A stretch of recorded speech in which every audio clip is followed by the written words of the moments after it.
Greetings, dear friends. We're sincerely glad to welcome you again.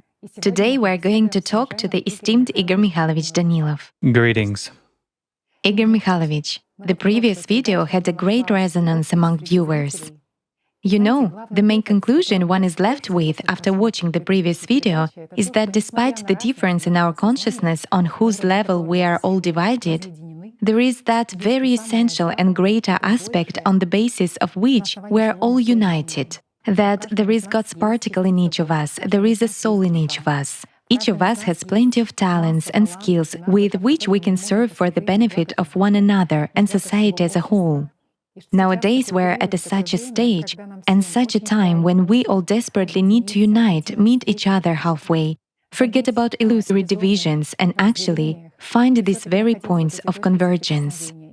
You know, in Islam, the Prophet Muhammad told believers the following: a believer seeks friendship and harmony with others and accepts that friendship himself. And there is no virtue in someone who cannot make friends with others, and with whom it is impossible to make friends. The best of people are those who are most helpful for people. And you know, this is what we talked about throughout many videos, and in particular in the previous video we emphasized that now, more than ever, we are in need of this dialogue with each other. We need rapprochement, we need friendship, we need mutual assistance. Well, God's messengers came and talked about this at all times. Igor Mikhailovich, why is this so necessary in modern times? Because our times are special. In fact, nowadays, it is very important to manifest human qualities, not the ones that come from consciousness and make us beasts, but the ones that come from the soul and make us human beings. If we look at what is going on in the world right now, honestly, it feels like the world has gone crazy. It's just scary to look at this everywhere, at all levels. When you turn on the news, you feel like you are in some kind of a zoo, among wild animals that want to devour each other. Isn't that so, friends? We should be humans. After all, God's particle is embedded in us. Our soul comes from the spiritual world. We must love one another, and we must understand that we are a single whole. We are one indivisible entity. Well, these demons divide us. Again, we literally, by giving in to their lies, which they whisper to us in our minds, begin to hate one another. We begin to manipulate one another. It's no secret. Everyone understands that the media serves someone and in someone's interest. In other words, what do we fight for? We fight not just for attention, but for dominance. You know, really, like in a wild pack. However, we are human beings. That's not how it is supposed to be. We simply forgot that we are human beings. We will recall that. The only question is at what cost this memory will come to us. In my opinion, the biggest and saddest, let's say, situation of today is in that we will recall that we are human beings anyway. Even at the last moment, it will dawn on everyone. But the question is, will we be able to change anything at the last moment? Of course not. You know, they say that when a person is dying, all he needs to do is repent, and that's it, and the heavenly gate will open before him. That's a lie. A person who hasn't gained life during his lifetime here will not do anything after death. But when he will be dying, or to put it simply, when the soul begins to separate, then, of course, he will naturally come to understand. A reassessment of values will come when he understands that everything he has accumulated and fought for, everything remains here. When a person understands that he will take nothing with him, not even his own body, he just leaves as a spirit. And at this point, you know, when a person hasn't gained life, Meanwhile, consciousness will be there. It will definitely be there. And when he just falls into the abyss, it's unpleasant. Even now, many people feel that they seemingly have some illusion of freedom, of life, and they seem to be able to do what they want. I want to do this today, I want to do that tomorrow, and so on and so forth. But there is a feeling inside that you seemingly have everything, but somehow there is no life and no inner freedom. You know, there's actually no life. This is really true. You see, people live. Sometimes there's some kind of thrill, and so on. A person has fun, everything is fine, but it's just contrivances. If you look at what he has inside, he has nothing inside. He is just a slave, Shaitan's slave. That's what is sad. Why? Because everything passes. There is an old cliched proverb that says, everything passes and this too shall pass. Whatever joy you have, it will pass. Whatever grief befalls you, it will pass too. That's the essence of this world. Everything passes here. Life passes too. And then there comes something that can last for a very long time. However, even the state of subpersonality or dwelling in hell doesn't last forever. It also passes. And then there comes the real death, which is very scary. Yes, it is scary to die, to part with the physical body, but it's even scarier for a human as personality to disappear forever in the darkness, just to fall into the abyss. And you know, everyone knows that. Everyone knows and feels it. But we don't even have time to listen to ourselves. Demons in our heads are very noisy. They tell us a lot. They lie to us a lot. They create false mindsets about us. I mean, they either exalt us or, on the contrary, bring us down to the lowest of the low, as they say. Those are merely demons, but we listen to them, and we are guided by them. They give us emotions of joy sometimes when we should cry. They give us false hopes, which they themselves do not fulfill. They are demons. When we believe them, we lose the most valuable. We lose life. Yet, if you just stop, sit quietly, in any state, in joy or sorrow, whatever, let's say, overwhelms you at this moment, just sit down, calm down, relax, look inside yourselves. What is going on in you? But do not look inside by means of your consciousness. Leave your consciousness on the surface, you know. It's like you dive underwater and let your consciousness stay on the surface and look. What is there inside of you? Is there life? Is there love? If there is no love, there is no life. This is sad. We have repeatedly mentioned that a modern human wants to be loved, but he or she doesn't know how to love. That's the scariest thing. Those demons have really enslaved humankind and deprived it of what is most important, the ability to love. This is sad. You know, again, if we are guided by the hints from our consciousness, many will fall into an illusion that they are not slaves. Commentating the head. Of course, he will say, you surely have everything under control. Right. Everything's fine. Whatever you possess, whatever degree of some illusory freedom and opportunities, everything disappears instantly. Just instantly. The saddest thing is that it happens precisely when you don't expect it. At any instant. And then reality comes. After all, you know it's true. You feel this inside, and you know it's true. Nevertheless, even though people know and understand that, they still continue to serve Satan. That's what is sad.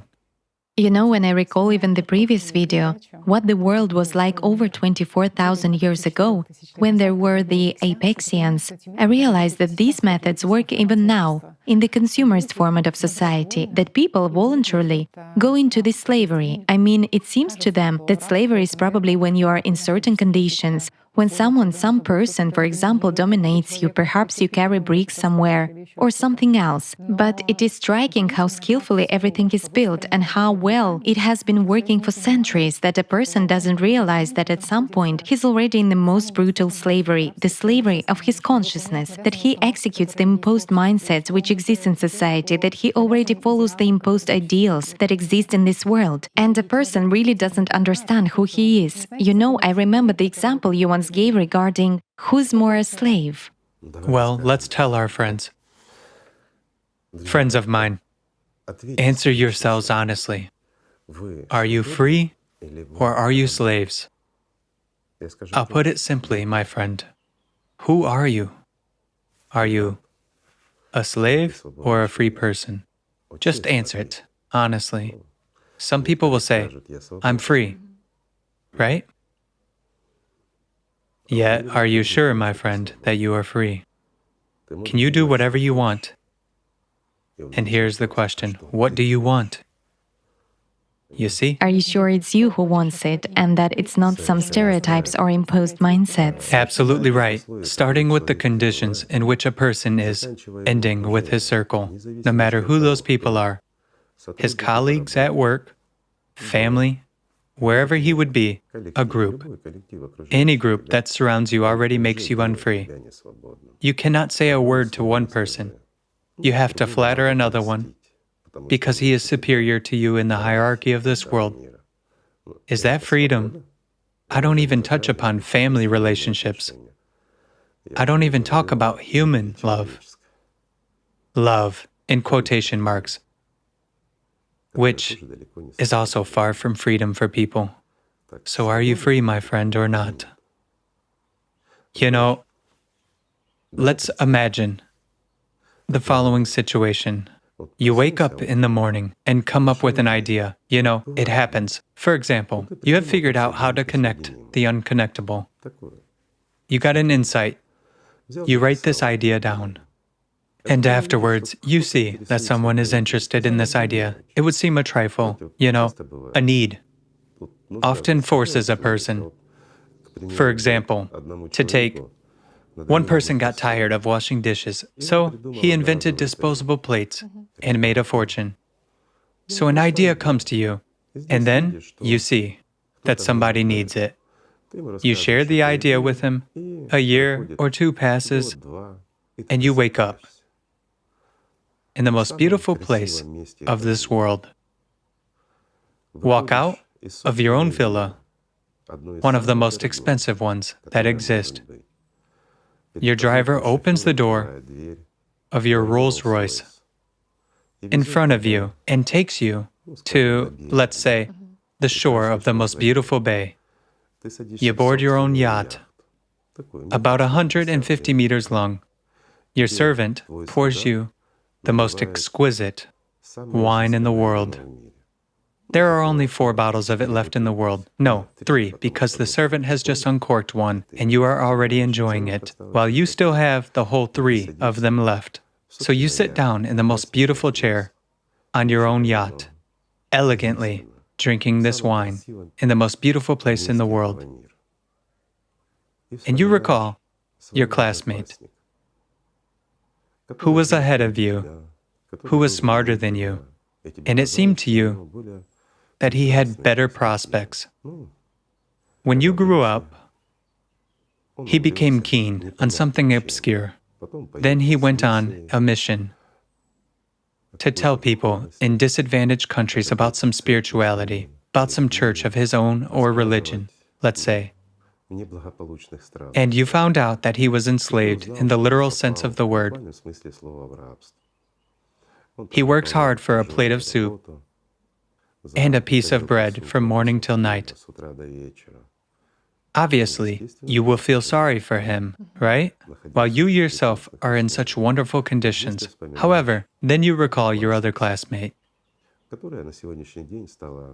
who is now a famous TV show host, on which she talks to world-renowned politicians and stars. So I have a question. Who among you is a slave and who is free? The host who can contact any politicians and any stars who line up for her TV show. You who, as they say, caught a lucky break, you were a nobody, and overnight, thanks to one idea, you became a billionaire. Or your friend, your classmate, who is in slavery now. It's a dilemma, isn't it? Just answer, who is a slave? Well, logic suggests probably that one is a slave. Yet, who is a slave? I will answer, friends. A slave is the one who doesn't have God's love inside, the one whom the Lord doesn't know. No matter where and in what conditions your body is, and what your consciousness is occupied with at the moment, if you, my friend, do not have God's love in you, if the Lord doesn't know you and doesn't love you, you are a slave, because all of this passes, and it passes very quickly. Yes, it is possible to enslave a person. It is possible to make his body work, experience pain and suffering, but it is merely a body and merely consciousness. However, no one can enslave him as a personality. It is possible to deceive him, and that's what Satan actually does when enslaving people. Some are deceived with glory, others with wealth, while still others with slavery. Isn't that so? But freedom is given only by God, only by God's love. That's what is most important. So remember one thing. Everything passes except God's love. It is something worth fighting for. Igor Mikhailovich, on the spiritual path, on the path of salvation of a human as personality, of personalities merging with the soul, does a person have to go through all kinds of sufferings and trials? This is unimportant. Yes, a person may go through suffering, through diseases of his body, and through slavery, as in the example we have just given. But it absolutely doesn't mean anything. On the spiritual path, a person faces Satan. It doesn't matter what you will go through, emotional joy, wealth, or possession of this whole world. Well, all of a sudden you become the head of the world government, the coolest person in the world. It's unimportant, my friend. Or you are in slavery, overwhelmed with sadness, pain, and suffering. At this point, it's important to understand, does it overwhelm you as personality or merely your body?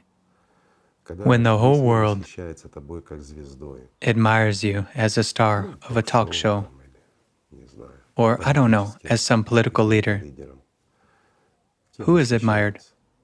A picture, your consciousness, or you? I'll tell you the following, Tatiana. Even love of all the people of this world is nothing. Because all of that passes. Everything passes. While God's love never passes. Nothing can compare to it. There are no values in this world that can somehow compare to God's love. Nothing. The entire universe is nothing for you, my friend.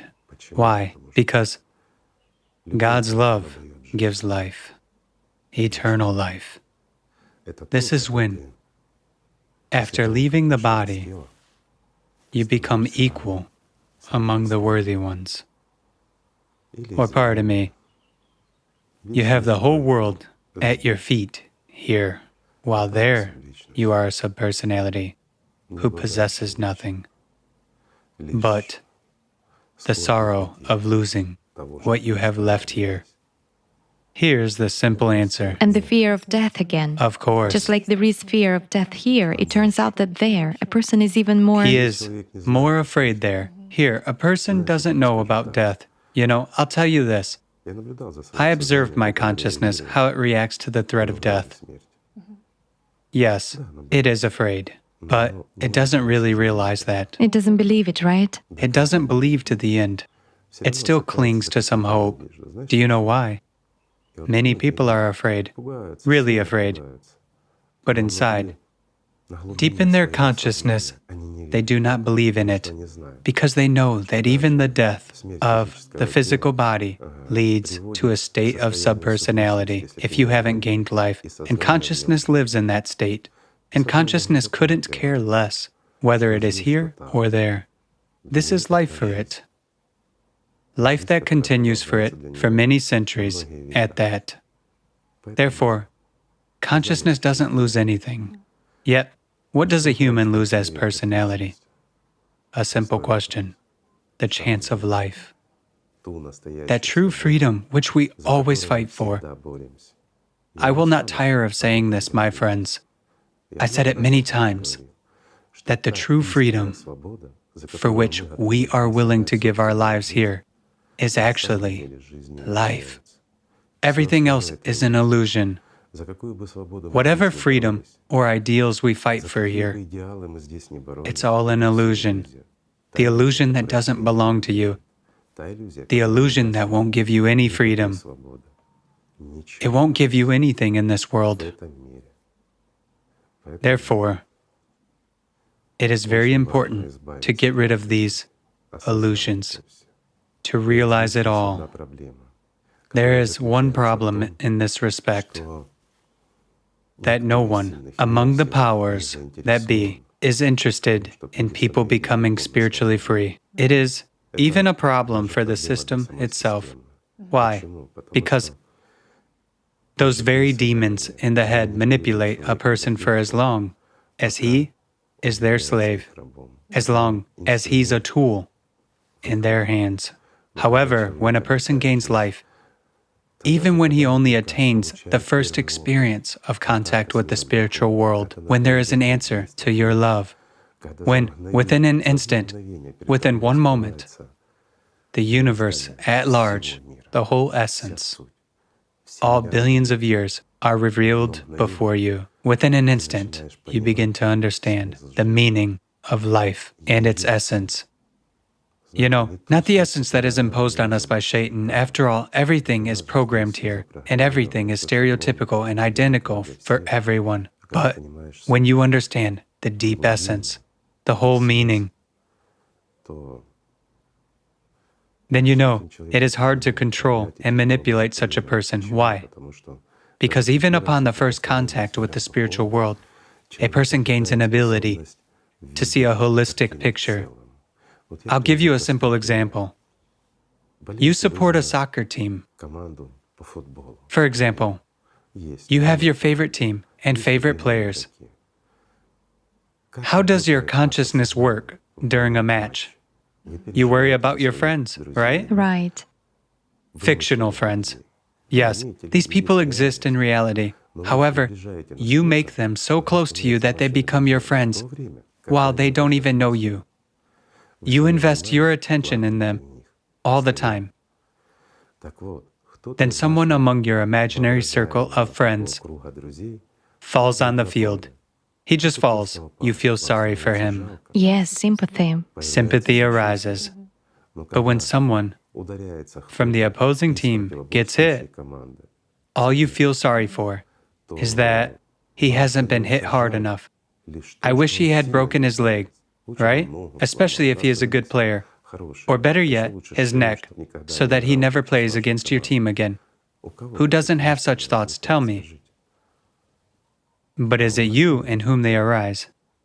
Yes, they arise in your consciousness. And here is the question, is this consciousness actually yours? And what kind of sympathy can we talk about here? But when a person is spiritually free, or even has initial experience, he looks at this sensibly. He understands that these are strangers, irrelevant people, each preoccupied with his own life. They simply earn their bread that way. But even if you are interested in soccer, you played it in the past, or you are just fond of soccer, you will never accept a mindset that those players are your friends. You will never segregate a person from the team you support from another person they play against. It's a sport. At this point, you understand this, and you will feel equally sorry for a player from supposedly your team and for another player. because you will know that this is also your team. It's just that they are playing now, and it's just a sport. This difference is essential.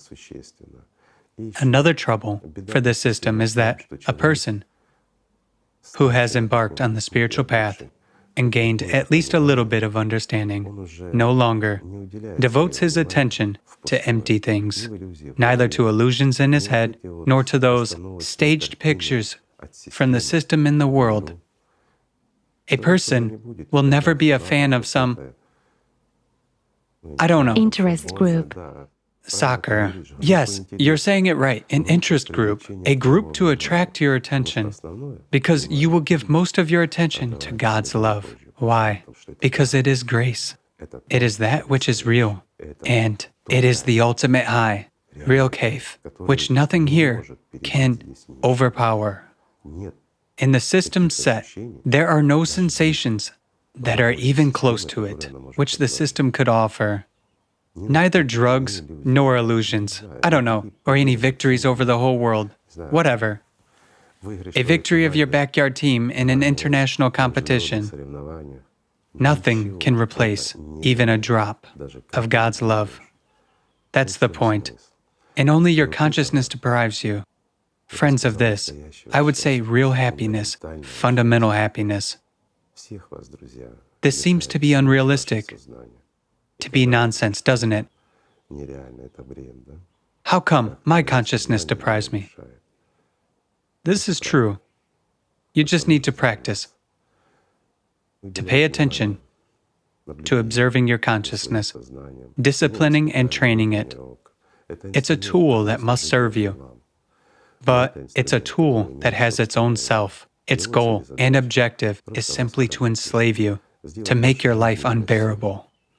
Imagine, you have problems, serious problems. Let's say you have half an hour left to live, and you know it. You will either be shot or die. For example, a doctor comes and says, "Bid farewell to your family." Is that a problem? Depending on what a person lives by, if he lives at the level of consciousness, it is certainly a huge problem. What is the problem about? That he hasn't had time to attain life. But you know that you still have half an hour. Thank God you're alive and have a chance. That's right. Meanwhile, there are billions of subpersonalities in the world, billions and billions of them, who no longer have even that chance. So you have a tremendous advantage over them. Another example. You have failed in business. You've lost everything you could. Or you've been fired. You have no means of subsistence. Is that a problem? Yes, unfortunately, yes. For many people, it's a huge problem. No money. You won't buy a piece of bread tomorrow. Yes, for them, it is even commensurate with the loss of life. A problem. So who has a bigger problem? The one who has half an hour left to live? Or you, my friend, who has an entire life ahead? Yes, today you have difficulties, but remember, this will pass too. So who has a problem? I'll tell you, both of you, if you don't have God's love. That's the point. Our consciousness sets such tricks and gives such comparisons, but everything pales when you begin to understand the meaning of this existence, why you are here, exactly you, my friend. What are you here for?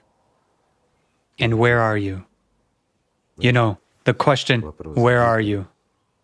We talked about it once, and I gave an example of my patient. I've been thinking whether I should tell about it or not. It will be great if we voice it. Well, not quite. I remember this example very well, Igor Mikhailovich. Yes, it's not quite correct to talk about a patient. Therefore, I'll put it simply.